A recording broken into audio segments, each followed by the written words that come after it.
Estamos iniciando mais um vídeo, a série Conhecimento, Sabedoria de Deus para uma Vida Vitoriosa, a atualidade de Provérbios e Eclesiastes. Hoje nós vamos, mais uma vez, discorrer sobre esse assunto. Já estamos terminando essa série Conhecimento, a Sabedoria de Deus. Hoje nós vamos para o episódio de número... Deixa eu mostrar para você aqui a capa da nossa revistinha, né? Nós estamos estudando esta revista aqui, ela é de 2013, né? Quarto trimestre de 2013. Então eu pego aqui sempre o material da Casa Publicadora das Assembleias de Deus, assuntos antigos que ainda são relevantes, e eu trago de volta para vocês, tá certo? Deixa eu arrumar aqui a nossa imagem que está descentralizada. Melhorou. Então vamos lá. Hoje nós vamos estudar a lição de número 11, episódio 11, a ilusória prosperidade dos ímpios.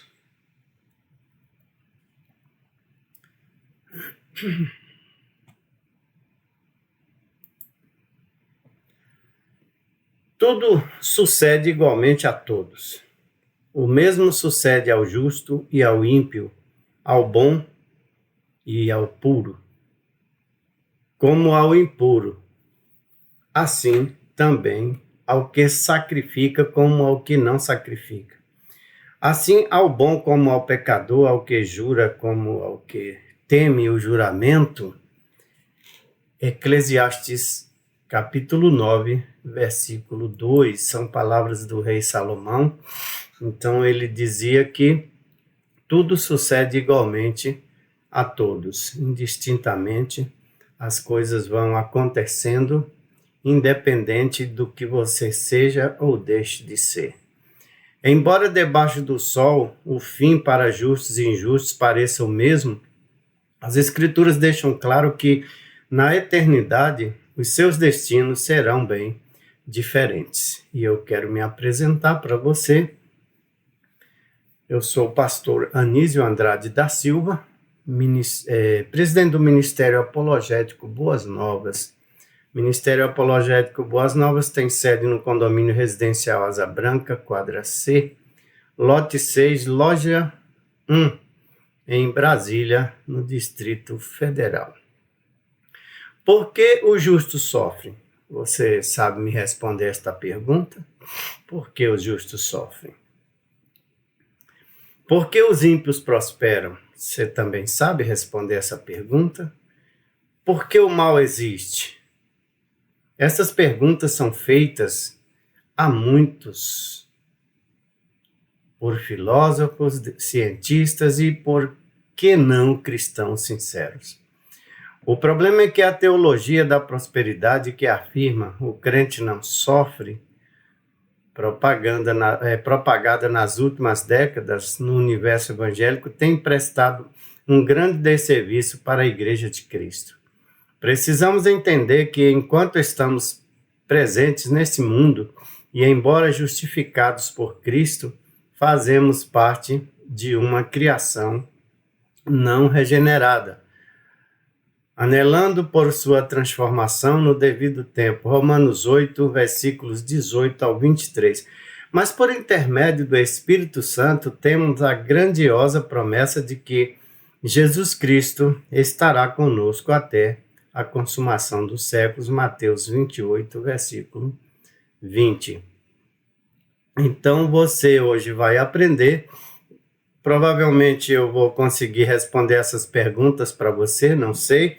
Vai depender do seu grau de capacidade para entender as coisas, né? Porque são perguntas difíceis. Por que o justo sofre? Por que os ímpios prosperam? Por que o mal existe? Né? São perguntas dificílimas de responder e deixar claro. Após essa matéria de hoje, né, esse estudo de hoje, eu quero que você esteja apto a avaliar os paradoxos da vida, conscientizar-se da imprevisibilidade da vida e viver por um ideal legítimo. É isso que nós precisamos. Introdução. A aparente prosperidade dos maus é um tema recorrente em Eclesiastes.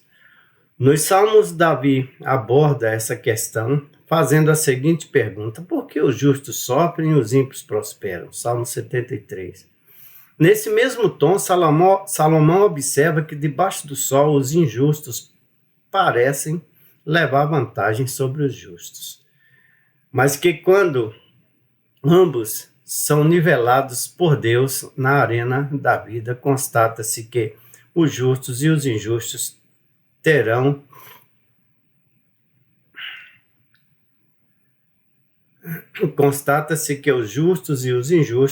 o mesmo fim.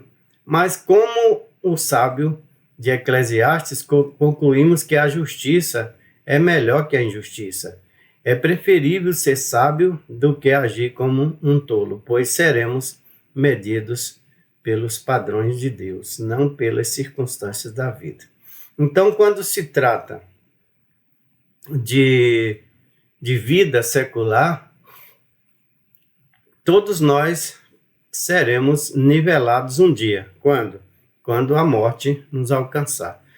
E aí pode ser que o túmulo do rico seja enfeitado, o caixão do rico é material de primeira, um valor mais alto, né? O do justo, mais barato, né? Tudo mais simples, mas ambos morreram. E esta realidade não tem como mudar. Palavra-chave: prosperidade. O que é prosperidade?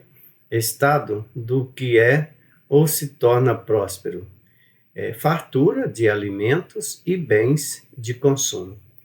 Fortuna e riqueza. Tudo pode ser enquadrado em prosperidade desde que ela esteja acompanhada de felicidade, de prazer, de gozo e principalmente da presença de Deus na sua vida. O tópico de número 1, os paradoxos da vida. Primeiro ponto: os justos sofrem injustiça, diferentemente dos perversos, que aqui é uma afirmação, né? Os justos sofrem injustiça. E nós afirmamos que, diferentemente dos perversos que parecem estar sempre seguros e cada vez mais prósperos, Salmo 73, 12, o sofrimento foi uma das mais duras realidades experimentadas por Asaf, Salmo 73, 14. De igual modo, Salomão lutou contra esse pessimismo ao contemplar o paradoxo da vida na hora da morte. Os perversos tinham uma cerimônia fúnebre digna de honra, mas os que fizeram bem e saíam do lugar santo foram esquecidos na cidade. Eclesiastes 8, versículo 10. O pastor norte-americano A.W. Tozer costumava dizer que o mundo está mais para o campo da batalha que para o palco de diversões. Então, o Tozer dizia que o mundo está mais para o campo de batalha do que para o palco da diversão. Em outras palavras, o justo sofre na arena da vida, Salmo 73, Filipenses 1, 29. Logo, o crente fiel deve estar consciente de que os reveses não significam que ele esteja sob julgamento divino ou que a sua fé seja fraca, mas que se encontra em constante aperfeiçoamento espiritual. Você pode conferir 2 Coríntios 2,4, Colossenses 1,24 e 2 Timóteo 1,8. Segundo ponto, os maus prosperam.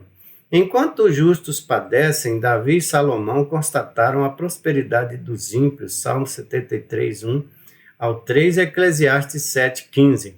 Aqui aprendemos que a espiritualidade de uma pessoa não pode ser medida pelo que ela possui, e sim pelo que ela é. Ser próspero não significa ter, mas significa ser. Então, se você é próspero, é porque você é, e não porque você tem apenas. A régua da eternidade nos medirá tomando como critério a fidelidade a Deus, e não a prosperidade dos homens. A prosperidade bíblica vem como resultado de um relacionamento sadio com Deus. Salmo 73, 17, Salmo 73, 17, 27 e 28. E independe de alguém ter posses ou não. Os ímpios têm posses, mas a verdadeira prosperidade só é possível encontrar em Cristo. Em resumo, os paradoxos da vida se manifestam, por exemplo, na injustiça imposta aos justos e na prosperidade usufruída pelos ímpios. Esse é um paradoxo. Segundo tópico, a realidade do presente e a incerteza do futuro. Primeiro ponto, a realidade da morte. Uma chave importantíssima para entendermos a mensagem de Eclesiastes encontra-se na expressão, abre aspas, esta é a tua porção nesta vida debaixo do sol, fecha aspas, Eclesiastes 2:10, 3:22 e 5:17 ao 19 e capítulo 9, versículo 9. É debaixo do sol que expressamos a nossa existência e constatamos a nossa finitude. É no dia a dia da vida que percebemos a verdade implacável da morte, tanto para quem serve a Deus, quanto para quem não o serve. A sentença já foi decretada, e é a mesma para todos, Hebreus 2:27, Eclesiastes 9:3. Com a realidade da morte, o futuro parece incerto, Eclesiastes 1, do 1 ao 11.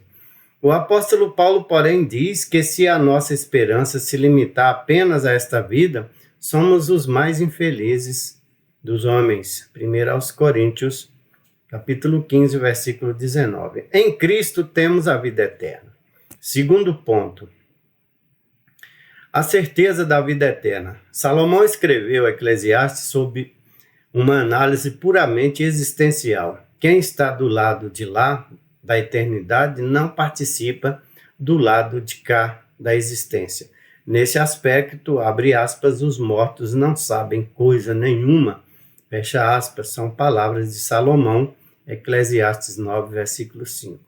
Isso não se dá porque eles estão inconscientes, mas porque pertencem a outra dimensão. Compare Apocalipse 6, 9, 2 aos Coríntios 5, 8. Onde nem mesmo o sol é necessário, Apocalipse 22, 3. Em vez de negar a imortalidade da alma humana, o Eclesiastes apenas descreve a nossa trajetória nesta vida. É o Novo Testamento que lançará mais luz sobre a imortalidade da nossa alma na eternidade. Lucas 16, 19 ao 31, 2 aos Coríntios 5, 8 e Filemão 1:23, também Apocalipse 6:9.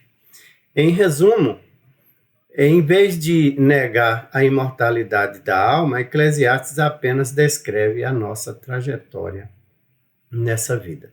Tópico de número 3, a imprevisibilidade da vida. Primeiro ponto, as circunstâncias da vida. Nenhum outro texto descreve tão bem a imprevisibilidade da vida como o de Eclesiastes 9, 11 e 12. Catástrofes naturais e vicissitudes sociais ocorrem em países habitados, quer por pecadores, quer por crentes piedosos, pois ambos habitam em um mundo decaído. Mas em todas as circunstâncias o Senhor se faz presente, Salmo 46, 1, Salmo 91, 15. Segundo ponto, aproveitando a vida.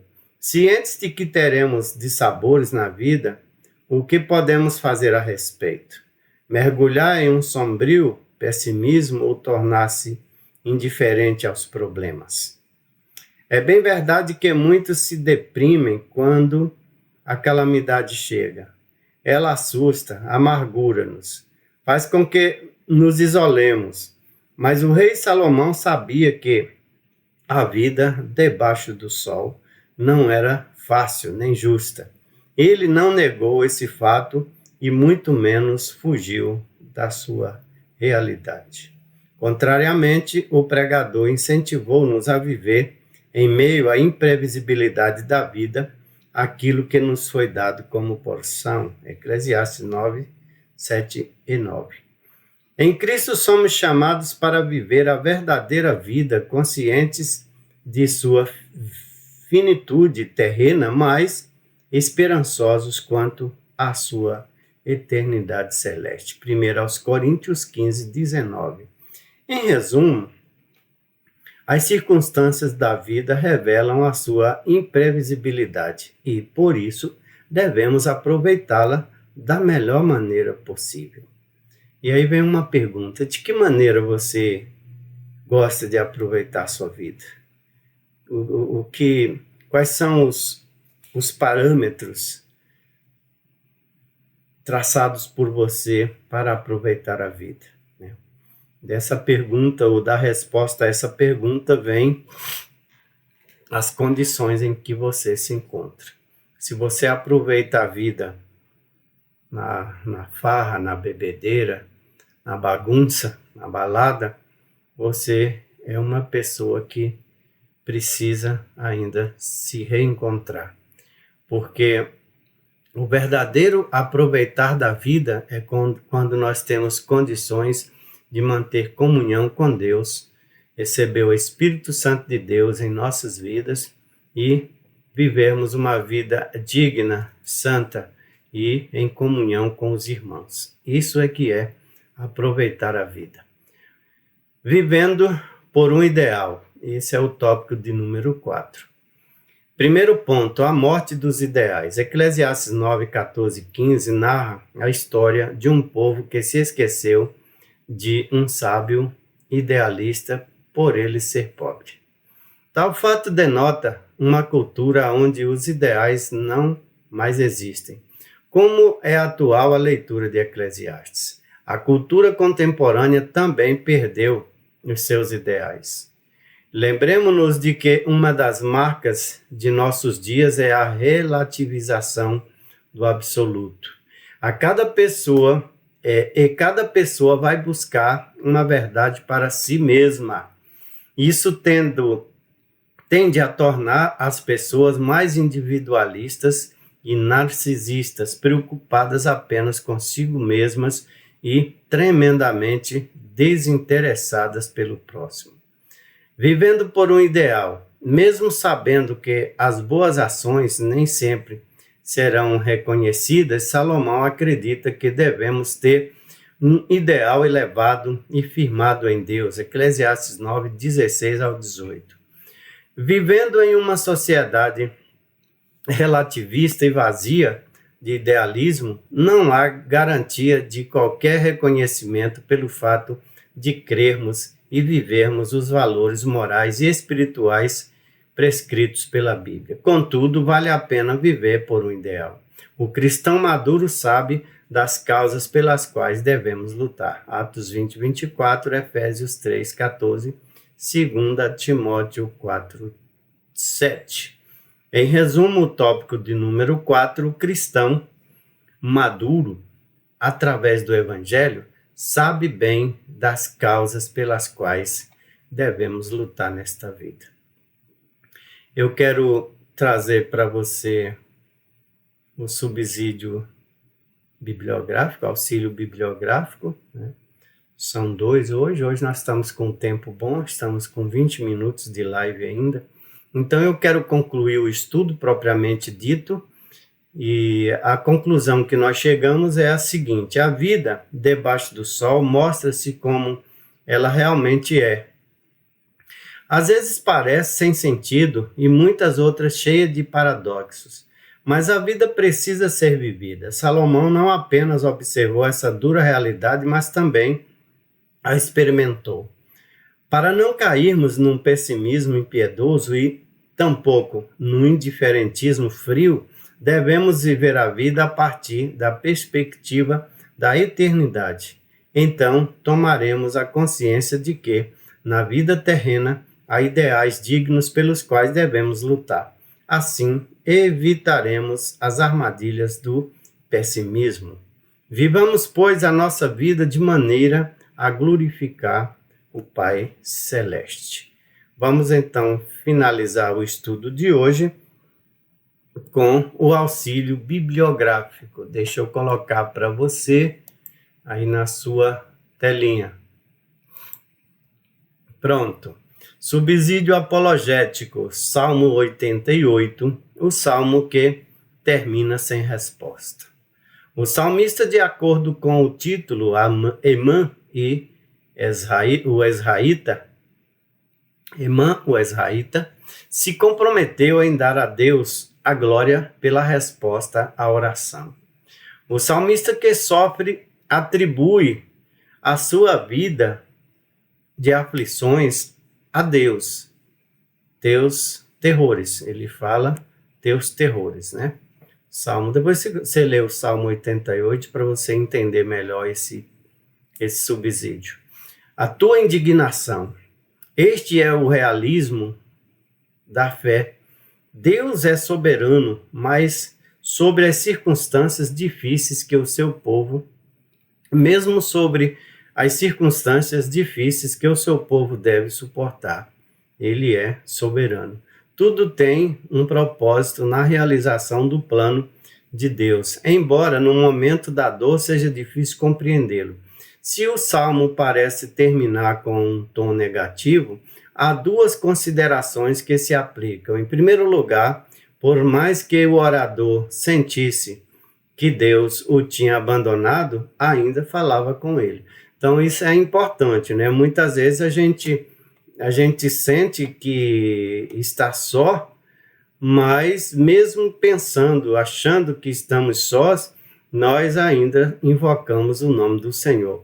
Ou seja, o nosso consciente, o nosso subconsciente e até o nosso inconsciente tem certeza de Deus, da sua existência e da sua presença em nosso cotidiano, em nossa vida. Em segundo lugar, o salmo, de maneira como está escrito, pode não reproduzir a cena integral. Quando usado em adoração, outro orador, não citado aqui, por exemplo, um sacerdote ou um profeta, pode ter dado uma resposta confirmando a ajuda do Senhor. Há muitas passagens nos Salmos que sugerem que houve uma resposta não registrada de outro orador, em nome do Senhor. Então, nós temos como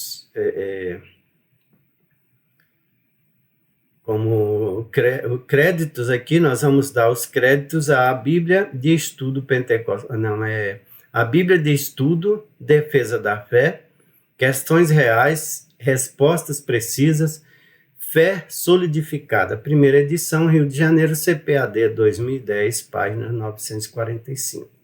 Auxílio bibliográfico 2. Subsídio teológico 2. A prosperidade dos ímpios. Salmos 73, versículos 4 ao 12. A riqueza, o orgulho e a prosperidade dos ímpios são descritas em termos vívidos. O fato de isso não ocorrer com todos os injustos não obscurece a realidade de ser verdade para muitos. Não há apertos na sua morte, mas firme está a sua força. Pode ser traduzido como: eles não passam por sofrimento e têm um corpo saudável e forte. Versão NVI. Eles parecem estar livres de canseiras. Versículo 5, revista e atualizada. Seguros na sua soberba e incontrolados na sua violência, ou conduta em escrúpulos. Versículo 6. No meio de um povo primitivo que sempre está à beira da fome, os ímpios têm mais do que o seu coração deseja. Versículo 7. Sua conversa é cínica e perversa, presunçosa e blasfema. Versículos 8 e 9. Nós estamos meditando no Salmo de número 73. Os versículos 10 e 11 são traduzidos de maneira mais clara por Moffat. Por isso, o povo se volta para eles e não vê nada de errado neles, pensando: quanto Deus se importa? Acaso há conhecimento no Altíssimo? Apesar da sua impiedade, esse povo prospera e os seus habitantes estão sempre em segurança e se lhes aumenta as riquezas. Versículo 12. Terceiro ponto, o progresso rumo à solução. Salmo 73, versículo 13 até o 20. À luz do que havia observado o salmista, foi levado a questionar se ele havia em vão purificado seu coração e lavado as suas mãos na inocência. Versículo 13. Se os ímpios progridem, por que se preocupar em ser bom? Na verdade, castigo e aflição têm sido sua sorte. Versículo 14. O versículo 15 mostra que, mesmo que tenha pensado essas coisas, ele não expressou suas dúvidas em voz alta, porque Felo teria traído os seus filhos. Versão bíblica NVI. Ele havia guardado as suas dúvidas para si mesmo. Mesmo assim, a sua ponderação era dolorosa. Fiquei sobremodo perturbado. Versículo 16. Finalmente, a luz invade a escuridão e quando ele entra no santuário de Deus, versículo 17, então ele vê que o Senhor não acerta imediatamente as contas com todos. De modo súbito, ele entende que o ímpio que prospera, a quem ele havia intensamente invejado, foi colocado em lugares escorregadios, versículo 18.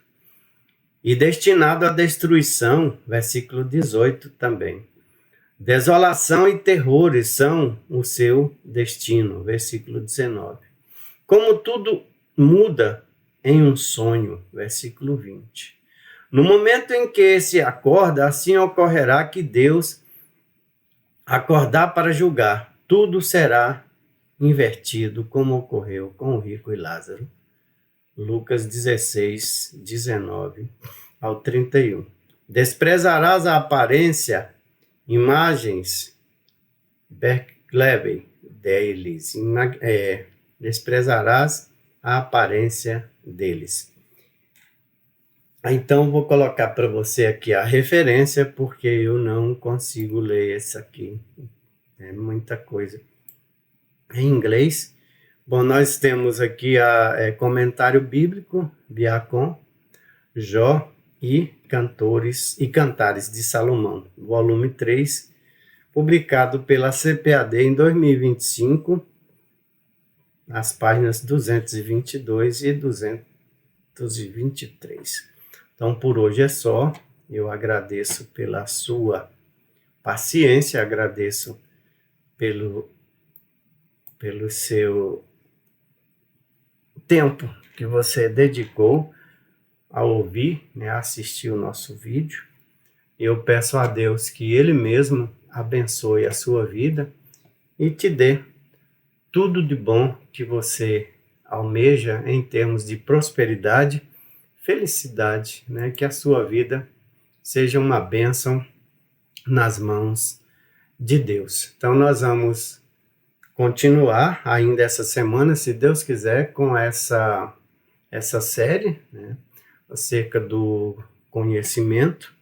É um assunto muito importante que nós devemos continuar abordando até o fim. Nós estamos hoje nos despedindo do tópico de número 11, Então faltam 2, o 12 e o 13. Eu não sei ainda qual é o próximo assunto que nós vamos abordar.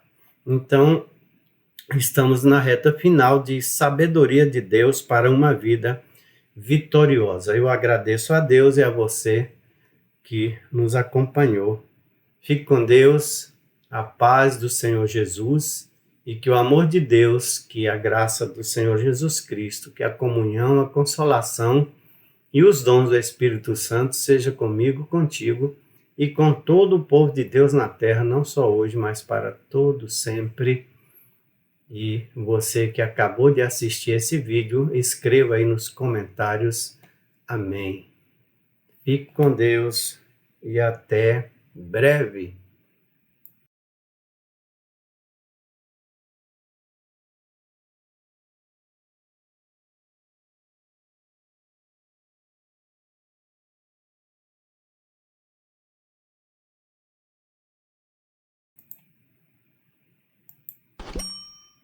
Mas eu ainda quero pedir para você que compartilhe os nossos vídeos, ore pelo Ministério Apologético Boas Novas, tá certo? E nós precisamos da sua ajuda. Então tá aí na sua tela o nosso QR Code, o nosso CNPJ, que é o Pix da conta pessoa jurídica do nosso ministério. Se você puder nos ajudar, nós ficamos muito felizes e não podemos te prometer nada em troca. O que nós temos, nós já estamos te dando, que é o conhecimento, né? A Bíblia, a palavra de Deus, para você meditar, para você aprender juntamente conosco. Que Deus te abençoe e até breve.